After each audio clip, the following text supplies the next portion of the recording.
आलाप सहे, बेसुरे कई आलाप सहे, हंसते हंसते कुछ शाप सहे, रोते रोते कुछ पाप सहे, इतना सहकर भी अविकल सरल विरल प्रांजल हूँ, चंचल हूँ मैं, रंगती देव की धवल कीर्ति की वाहक हूँ, चंबल हूँ। कोटा से जो रिश्ते है, कोटा से जो मोहब्बत है मेरी इतने सालों की। आज मैं याद कर रहा था अमित भाई से कि हम यहाँ वायुदूत चलाता था, 700 रुपए की फ्लाइट होती थी, उससे जाते थे, जेके वालों ने चलवाई थी।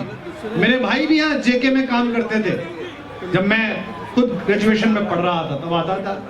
लेकिन तब से मेरा एक दोस्त है, आप सब जानते हैं उन्हें, और वो अकादमी सम्मानित कवि है।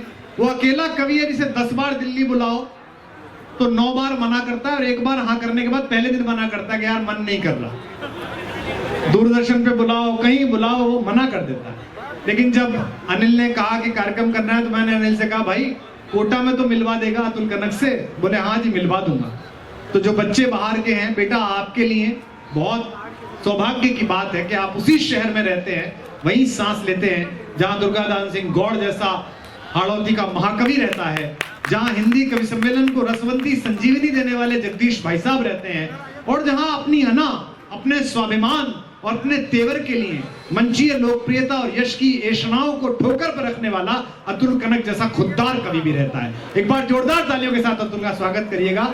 एक बार मैं चाहता हूं आप सबकी दोनों हाथ उठाकर जोरदार तालियां बजाएं अतुल भाई के लिए। अतुल भाई आइए। वाह, बहुत अच्छा। हिंदी कविता की वाचिक परंपरा के कीर्ति और यश के पर्याय भाई डॉक्टर कुमार विश्वास। मैं जिनकी कविताएं सुन सुनकर बड़ा हुआ, जिनसे मर्यादा में रहना सीखा, वो जगदीश सोलंकी मंच पर हैं। उन्होंने चंबल पर एक कविता लिखी है। एक कविता मैं भी आपको समर्पित कर रहा हूं।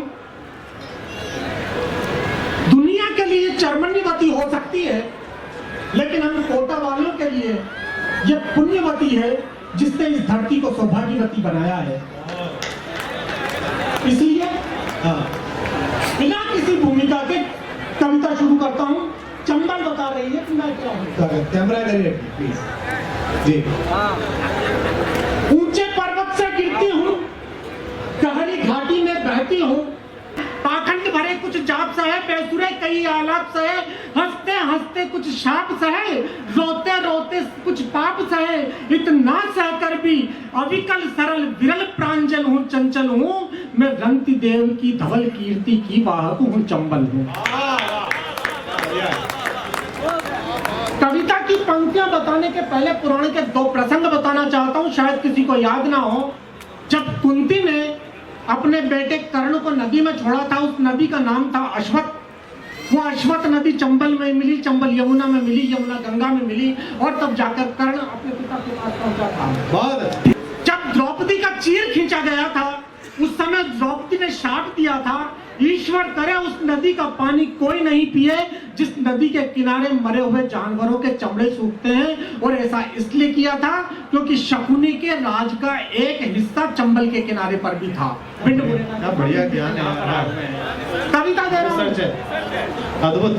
मैं विंध्याचल की बेटी हूँ, पर्वत सा धीरज धारे हूँ, मालवा और हाड़ौती के जीने का चाव समारे हूँ, पीने का पानी देती हूँ, जीने की चाहत देती हूँ, कुंती अनचाहा पूत तजे तो उसको राहत देती हूँ। राजसभा में अगर द्रौपदी से मनमानी होती है, विश्वास रखो चंबल को तब खुद पर हैरानी होती है। शकुनी का राज किनारे था तो क्यों न डुबा पाई उस दिन मैं रणचंडी बन पापी को, क्यों नहीं मिटा पाई उस दिन, क्यों कह न सकी मैं गंगा से गांगेय विश्व को समझाए। ये कैसी मजबूरी है सब सत्ता के छल सहते जाए, वह मौन अभी तक खलता है उसकी पीड़ा को सहती हूँ, अपने अंतस में पाप को पीड़ा ले संताप लिए मैं बहती हूँ। वाह।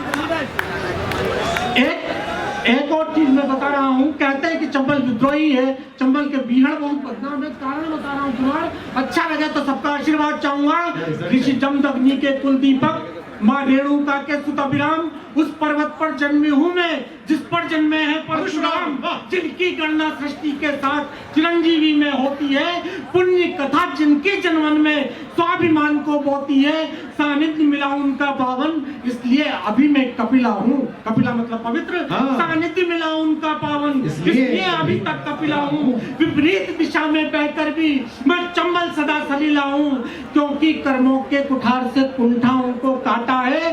गौरव है मेरा गोत्र मगर वैभव मेरा सन्नाटा है।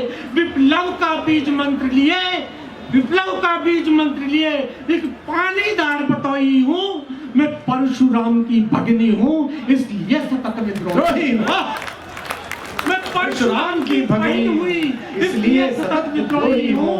अंतिम पंक्ति दे रहा हूँ। दुनिया की ताकत में मद ने जिसको भी कभी सताया है, कुछ षड्यंत्रों ने जिसको भी तड़पाया और रुलाया है, जिन मनुआरों के सीने में एक छुरी चकने घोंपी है, मेरे बीहड़ ने उन दर्दों को कठिन कठाएं सौंपी है। वो धुआं भले ही हिंसक हो, वो धुआं बड़ी मजबूरी थी। ये किसने सोचा बंदूकें जीने के लिए जरूरी थी। ये तो चंबल की हिम्मत थी, रुक हर आंधी का मोड़ दिया। संकल्पों की लेकर गुलाल पापों का मटका फोड़ दिया। जो आंख उठी उसको नोचा, जो हाथ उठा वो तोड़ दिया। पापी ने मुड़कर देखा तो मैं उसका लहू छोड़ दिया। पापी ने मुड़कर देखा। बहुत अच्छा, वाह। मेरे ख्याल से चंबल पर इतनी जानकारी कि चंबल ही वो नदी थी जहां माता ने, कुंती ने यश के फलक पर हस्ताक्षर करने वाले कर्ण को प्रवाहित किया। फिर वो यमुना में मिली और तब गंगा में पहुंचे। ये मेरे ख्याल से मुझे भी नहीं पता था। मैं अतुल को इसीलिए बोलता हूँ कि जहां मेरी जानकारी खत्म हो जाती है, वहां इसलिए अतुल को फोन करता हूँ कि भाई इसमें क्या है। मैं चाहता हूँ एक बार अतुल के लिए जोरदार तालियां बजाकर आप उसे अपना स्नेह दें। क्या बात है, ये लड़का इतना प्रिय है मुझे।